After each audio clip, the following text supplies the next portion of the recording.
But her death అది ఒక పెద్ద షాక్ అండి. అంటే షాక్ అంటే ఆవిడకి హెల్త్ బాగాలేదా, లేకపోతే was it sudden death? Sudden death. అంటే తనకి యాక్చువల్ ఈ సైడ్ డిసీజ్ అనేది ఎప్పుడు లేదు. అంటే కొన్ని లైఫ్లో అన్ఎక్స్పెక్టెడ్ మూమెంట్స్ అనేటి అదేనేమో. February 27th నేను అబుదాబి వెళ్ళాను డీజే షూటింగ్కి. అక్కడ 4th నుంచి సాంగ్ స్టార్ట్ అవుతుందని ఎందుకో నేను అక్కడి నుంచి అంటే యూఎస్ వెళ్ళిపోవాలి 11th. సో 15 days అవుతుంది, సరే గ్రాండ్ సన్ కూడా ఉన్నాడు అని మధ్యలో బన్నీకి హరీష్కి నాకు ఏదో బ్యాంక్ పని ఉందని చెప్పేసి 2 days హైదరాబాద్ వచ్చాను. 5th and 6th, March 5th and 6th. 6th రోజు సాధారణంగా నేను ఎటు బయటికి వెళ్తున్నప్పుడు లేట్ నైట్స్ సెండ్ ఆఫ్ ఇవ్వదు నాకు. నేను కూడా లేవమని చెప్పను, ఎందుకంటే లేట్ నైట్ వాళ్ళకి నిద్ర డిస్టర్బ్ అయింది కదా, పడుకునేటప్పుడే చెప్పేసుకొని పడుకొని వెళ్ళిపోయాను. ఆ రోజు నేను 6th లేవలే, 1:45 కూడా. 2 o'clock ఇంట్లో నుంచి బయలుదేరాలి. గ్రాండ్ సన్ ఉన్నాడని వాళ్ళు కింద బెడ్రూమ్లో పడుకున్నారు, నేను పైన బెడ్రూమ్లో పడుకున్నాను. డ్రైవర్ని పంపించి తనే లేపి నేను రెడీ అయ్యి వస్తుంటే హాల్లో కూర్చున్నాను. బయట వరకు వచ్చి సెండ్ ఆఫ్ ఇచ్చి March 6th. ఫస్ట్ టైం నా లైఫ్లో.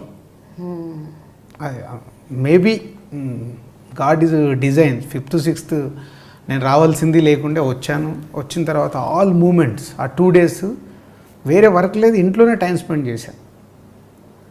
6th రోజు ఈవినింగ్ గ్రాండ్ సన్ని తీసుకొని మేము ఇద్దరం కార్లో వెళ్ళాం. అలా వెళ్దాం రౌండ్ అని. నేను ఇంటికి రాగానే వాడు బయట ఆడుతున్నాడు, తీసుకొని వెళ్ళాం. సో 6th వెళ్ళిన తర్వాత 10th అబుదాబిలో నేను ఫ్లైట్ తీసుకునే ముందు కూడా ఫోన్ చేసి మాట్లాడాను. ల్యాండ్ అయ్యాక ఆ రోజు 11th ఇన్సిడెంట్ జరిగిన రోజు మార్నింగ్ 7 o'clock నేను ఫోన్ మాట్లాడాను. అక్కడ దిగాను ఇండియన్ టైం 6:55 వచ్చాక తన ఫోన్ ఇప్పుడు అలాగే పెట్టుకున్నాను, తన ఫోన్. సో March 11th నా కాల్, తర్వాత నా డాటర్ కాల్, ఆ 2 కాల్స్ ఉన్నాయి ఆ రోజు. తర్వాత ఏ కాల్స్, అన్ని missed calls. So she's what happened. ఆ రోజు 11th రోజు తను 10th రోజు ఇంట్లో గెట్ టుగెదర్ పెట్టుకుందంట వాళ్ళ మామయ్యలు వాళ్ళందరినీ పిలుచుకొని. షీజ్ 11th చిన్న లూజ్ మోషన్ స్టార్ట్ అయితే రెగ్యులర్గా తనకు కొంచెం టెన్షన్ పడే మనస్తత్వం, దానివల్ల అవుతున్నాయేమో అనుకుంటే కొన్ని మోషన్స్ ఎక్కుంటే అవి మెడిసిన్ ఇచ్చారు. 11 o'clock మా సన్నీలా కూడా వచ్చేసి హాస్పిటల్కి వెళ్దామంటే అప్పుడు ఫ్రెష్ అప్ అయ్యి కొంచెం లిక్విడ్స్ అవి తీసుకొని కొంచెం నార్మల్గానే వీళ్ళు రిలాక్స్ అయిపోయారు. నార్మల్ అయిపోయాక తగ్గిపోయింది. మా గ్రాండ్ సన్తో మళ్ళీ కూర్చోబెట్టుకొని ఆడుకుంది 1 hour, 11:30 to 12:30. తర్వాత పడుకుంటానని తిని కిచిడి లాంటిది కూడా వాళ్ళ మదర్ ఫాదర్ కూడా అంతకుముందు రోజు వచ్చారు. ఆ డిన్నర్ ఉందంటే వాళ్ళు కూడా వచ్చారు. So everyone at home except me. So 3 o'clock వాష్రూమ్కి వెళ్ళేసి వచ్చి సడన్గా కొలాప్స్. సో అప్పటికి వీళ్ళు డౌట్ వచ్చి టక్గా హాస్పిటల్ తీసుకురా. కానీ లూజ్ మోషన్స్ వల్ల మేబీ డిహైడ్రేషన్ అయ్యి షీస్ హార్ట్ కార్డియాక్ అరెస్ట్. అసలు ఇంతకుముందు ఎప్పుడు కూడా 6 months బ్యాకే మేమిద్దరము కేరళలో పాల్కాడ్ వెళ్ళాం. పాల్కాడ్ వెళ్ళినప్పుడు కూడా అక్కడికి వెళ్ళకముందు వాళ్ళన్నీ టెస్టులు చేయించుకొని రమ్మంటారు. అన్ని టెస్టులు చేయించాం లాస్ట్ ఇయర్ ఆగస్ట్. అప్పుడు ఏంటంటే నాకు షోల్డర్ పెయిన్ వచ్చింది. ఆస్ట్రేలియా ట్రిప్ వెళ్తే షోల్డర్ పెయిన్ వస్తే నా గురించి వెళ్ళాం. సరే నేను ఒక్కరిని ఎందుకని ఇద్దరం వెళ్ళాం. సో 1 week అదే మేమిద్దరం కలిసి ఉన్న major time, full time 1 week ఇద్దరం కలిసి ఉన్నాం. కానీ రాజుగారు, కళ్యాణ్ గారు అడపాదడపా ఇంక ఇది లాస్ట్ సినిమా, ఇంకో 2 సినిమాలు తీస్తాను ఇలా అంటూ ఉంటారు. అప్పుడు అలా మీకు కొంచెం గుండెలో రైలు పడగడతాయో? అంటే ఇది ఇప్పుడు నేను నమ్మేది ఏదైనా ఇప్పుడు జరగాల్సింది ఉందనుకోండి, మా కాంబినేషన్ 100% జరుగుతుంది. అది నా సంకల్పం, నేను దాన్ని నమ్ముతాను. దానికోసం వెయిట్ చేయాల్సింది, ఏదైనా టైం రావాలి.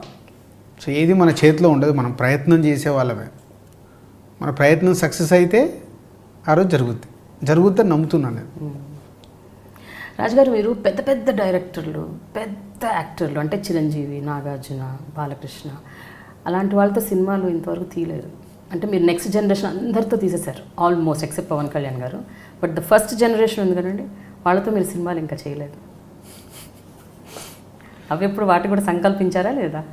అంటే అది తెలియదండి. అంటే ఇప్పుడు ఏదైనా ఒక బాలకృష్ణ గారితో నా మధ్య ఒకసారి అనిల్ రావు ఇప్పుడు ఒక ఐడియా చెప్తే వెళ్ళి కలిసి వచ్చాం, చెప్పాం, ఐడియా కూడా నచ్చింది. పోతే బాలకృష్ణ గారికి అప్పుడు 100th ఫిలిం చేయాలనే దాంట్లో ఈ లోపు అనిల్ రావు ఇప్పుడు మళ్ళీ ఇటు మాకు రాజా ది గ్రేట్ చేస్తుండడం. సో చెయ్యాలని ఉంటుంది, బట్ అది ఏదైనా నేను బిలీవ్ చేసేది వాళ్ళకి సరిపడే స్టోరీ ఉన్నప్పుడే వాళ్ళ దగ్గరికి వెళ్ళి సినిమా చేయాలని. ఏదో వాళ్ళ డేట్స్ వస్తాయి కదా నేను సినిమా చేయలేను, ఎప్పుడూ చేయలేను నేను. సో నా దగ్గరకు వస్తున్న స్క్రిప్ట్లో వాళ్ళు కనిపించాలి, అరే ఇది వీళ్ళకి బాగుంటుందని అనిపిస్తే డెఫినెట్గా lucky is a God gift. అది ఎన్ని స్టార్ హీరోస్, పెద్ద హీరోస్, సీనియర్ హీరోస్ ఎవరి దగ్గరకైనా నేను అపాయింట్మెంట్ తీసుకొని వెళ్ళగలే స్వాతంత్రం నాకు ఉంది. సో అది పెద్ద కథ ఉంటే నేను ఎనీ టైం వెళ్ళిపోవచ్చు.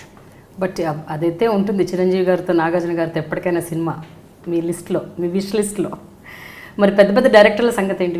వినాయక్ గారితో తప్ప ఆ తర్వాత మళ్ళీ మీరు ఎవరితోనూ పెద్ద డైరెక్టర్స్తో? పూరి జగన్నాథ్తో అనుకున్నాము, ట్రావెల్ చేసాం కానీ మెటీరియలైజ్ కాలేదు. సీను వైట్లాకి యాక్చువల్ తన ఆనందం సినిమా అప్పుడే నేను అడ్వాన్స్ ఇచ్చాను, అది మెటీరియలైజ్ అవ్వలేదు. ఈ జగడమ్ము సినిమా ఇందాక చెప్పినప్పుడు మ్యాచ్ కానప్పుడు రాజమౌళి గారి దగ్గరికి వెళ్ళి అడిగితే రాజమౌళి గారు ఒక మంచి మాట అన్నారు, మీరు ఇంతమంది కొత్త డైరెక్టర్లకి లైఫ్ ఇస్తున్నారు, నేను మీకు సినిమా చేస్తే అదొక సినిమా అవుద్ది, మీరు సినిమా చేస్తే ఒక డైరెక్టర్ పుడతాడు.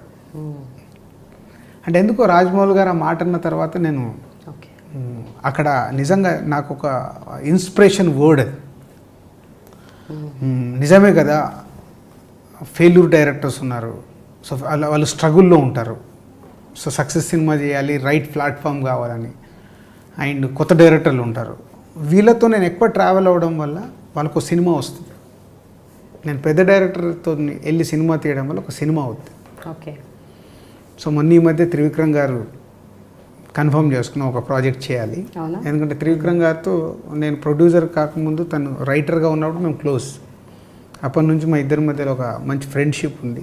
ఓకే. సో మొన్నే అనుకున్నాం. మీరు ఫ్యామిలీ ఎంటర్టైనర్స్, లవ్ స్టోరీస్ ఎక్కువ తీస్తున్నారు, మరి వేరే జానర్స్ ఏం ట్రై చేయరా? Horror, thriller?